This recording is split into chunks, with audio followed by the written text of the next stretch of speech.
Hi everyone, in this lesson we're going to be learning about how to use the Japanese non-past tense. So in order to learn about the non-past tense, first we need to talk a little bit about verbs. Whenever I introduce a new verb in these lessons, first I'm going to introduce it to you in its infinitive form. You can think of the infinitive form as the base form or dictionary form of a verb. In English, the infinitive form of a verb begins with to. For example, to run, to see, to play. Now, let's move on to non-past tense. Now, as you probably know, in English, we have three major tenses, past, present, and future. So you might be thinking, what the heck is non-past tense? Well, in Japanese, we do not have a separate present and future tense. We have a past tense and a non-past tense, and the non-past tense can talk about the present or the future. I know it sounds a little confusing, but for this reason, in Japanese, often they use the present progressive tense in places where we would just use simple present in English. So for example, they might say something that equates to I am knowing rather than I know. Moving on, there are three different types of verbs in Japanese, and each of them is conjugated into non-past tense differently. First, we have ru verbs, or ichidan verbs. Next, we have u verbs, or godan verbs. And last, we have irregular verbs. Now, as you might have guessed, ru verbs are called ru verbs because in their infinitive form, they always end in ru. They also always end in either iru or eru. Some example ru verbs include taberu, to eat, miru, to see or to watch, and oshieru, to teach. Conjugating ru verbs into the non-past tense is pretty simple. There are really only two steps. First, we drop the ru at the end of the verb, and then we replace it with mas. So taberu becomes tabemasu.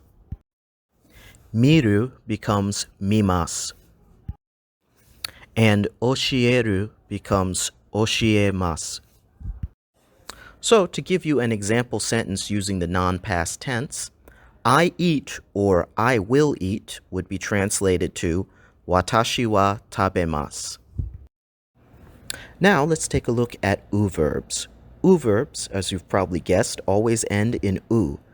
They also rarely end in iru or eru, although there are a few that do. You will just have to memorize those. There's no real way to tell them apart from ru verbs. Some example u verbs include nomu, to drink, kaeru, to return, and notice this is one of the u verbs that ends in eru, tsukau, to use, and iku, to go. Conjugating u verbs to non-past tense is a little bit more complex than conjugating ru verbs, but not very much. There are still only two steps. First, you drop the u. Then you replace it with imasu. So nomu becomes nomimasu. Kaeru becomes kaerimasu. Tsukau becomes tsukaimasu. And iku becomes ikimasu. So to look at an example sentence, will you return would be translated as anata wa kaerimasu ka? Now, there are two exceptions to the conjugation rules I just explained. Those would be u verbs that end in su and u verbs that end in tsu. In order to conjugate an u verb that ends in su into non-past tense, first we drop the su and then we replace it with shimasu. If we want to conjugate a verb that ends in tsu, we drop the tsu and replace it with chimasu. So, if we were to take the verb hanasu, which means to speak, and conjugate it into non-past tense, it will become hanashimasu. If we were to conjugate the verb motsu, which means to hold or to carry, it will become mochimasu. Finally, we have irregular verbs. There are only two main irregular verbs in Japanese, and they follow their own conjugation rules. The first one is suru, which means to do. And the second one is kuru, which means to come. If we were to conjugate these into non-past tense, suru would become shimasu, and kuru would become kimasu. One thing you should be aware of in Japanese are what I call suru verbs. These are verbs that are formed by combining a noun with the irregular verb suru. So, for example, the word benkyo means study. If we combine this with suru, we get benkyo suru, which means to study. Suru verbs follow the exact same conjugation rules as suru itself does. So, if we were to take benkyo suru and conjugate it into non-past tense, it would become benkyo shimasu. Similarly, if we take the Japanese word ryori, which means cooking or cuisine, and combine it with suru, we get ryori suru, which means to cook. And if we conjugate this into non-past tense, we get ryori shimasu. Looking at an example sentence, if we were to say, do or will you cook, this would translate to, anata wa ryori shimasu ka? Now, let's look at a few sentences using the things we've learned and learn a few new words. If we wanted to translate the sentence, Mary drinks or will drink juice, we could say, Mary-san wa juisu o nomimasu. Juisu means juice. This is another English loan word, and it's just the Japanese pronunciation of the English word juice. And o is our direct object particle. Once again, particles are short words that serve various functions in Japanese. O comes between a direct object and the main verb of a sentence. You may remember from grammar class, a direct object is a noun that receives the action of a verb in a sentence. If we wanted to say, I eat or will eat cake, we could say, Watashi wa keiki o tabemasu. Keiki means cake. Once again, this is another English loan word. If we wanted to say, do or will you do homework, we could say, Anata wa shukudai o shimasu ka? Shukudai is the Japanese word for homework.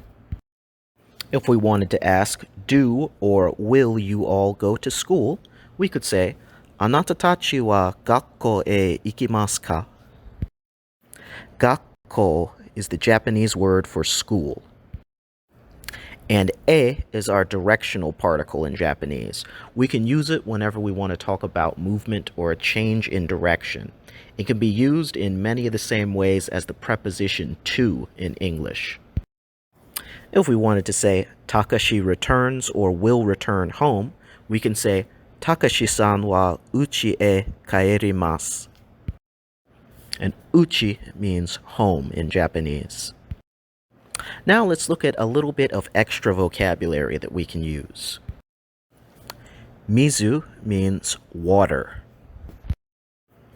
Terebi means television. This is another English loan word, by the way. Computer means computer. Again, an English loan word. Hon means book. Jugyo means class or lesson. Tamago means egg. Now, let's practice making some sentences with what we've learned. Meiko studies.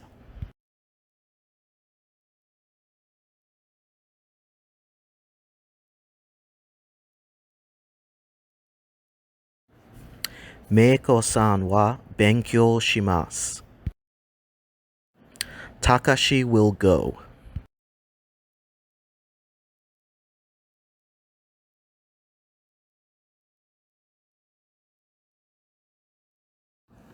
Takashi-san wa ikimasu. I will return home.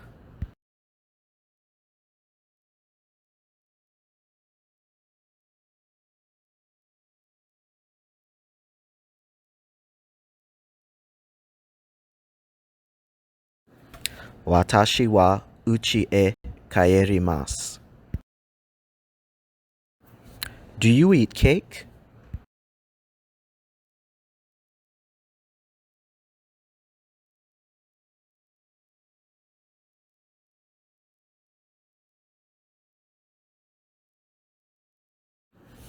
Anata wa keiki o tabemasu ka? Will you carry my book?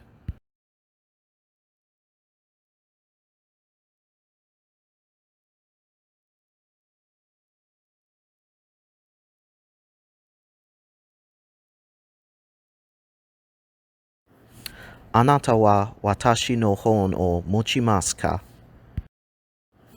Michiko will go to Professor Kato's class.